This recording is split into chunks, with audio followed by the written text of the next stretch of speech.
Where are y'all headed to? So basically what we're doing is we're going out to find a patient. The patient is out there somewhere in the woods, but we have our grid points, our coordinates, we've plotted it on the map, we have our distances, and we have our azimuth. So everything is already on the map. We're just going to get down the road, So and execute. And it'll be that first gate. Land nav is very important in the sense that you're out there on a mission in the field. You know, you don't have all these high-speed electronic gadgets with you. You have your basic map, a compass, and a protractor. You know, it's very important as a soldier. Basically, you just got to know, how to navigate yourself and get to, get to the mission. I need to get the azimuth. This is mounted. We're driving. It's not like a land nav where you have to, pace count. So you got to rely on your odometer, and it can be a little far off. That is the hardest part of it, getting the right distances and being able to shoot the correct azimuth, on the ground. Basically. Use the odometer, right? But the odometer is in miles. 1.6 kilometers make a mile. All right, you got it? All right, save lives. On foot, usually it's a little easier because you know your pace count.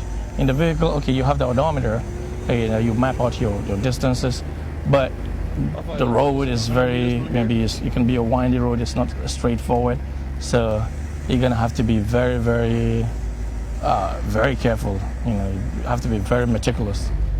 So you're thinking it's 305? So let's dismount and shoot a 305 and see where that's at.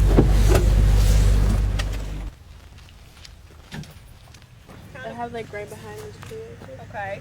So now how far where you plotted your point is your point from the road? Around 100 meters. Okay. 1, 2, 3, 4. All right, so when you walk up to the patients, the first thing you do is you just got to look for any visible signs. So let's say there is a bleeding on the maybe your right thigh. If that is the first thing you see, just the basics of controlling bleeding is just apply a tourniquet high and tight. After you've applied your tourniquet high and tight, you actually do a thorough blood sweep. Right from the head down to the neck, to the chest, to the abdominal region, the lower extremity and the upper extremity and the back. You have to do a thorough check to see if you find any injuries. Does he have radio pulses? Yes. We keep reaccessing them every 5 minutes, keep checking the vitals. We check the blood pressure, we check the rate of breathing, we check the pulse, keep reaccessing them to see if there's the need for more interventions before we get them to a higher care.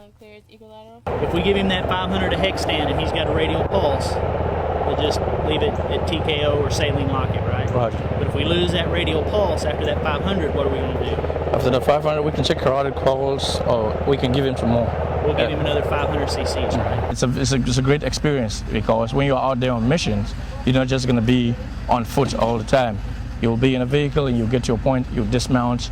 So when you combine the two, it's a great tool to get to your patients or to get to your target and accomplish the mission.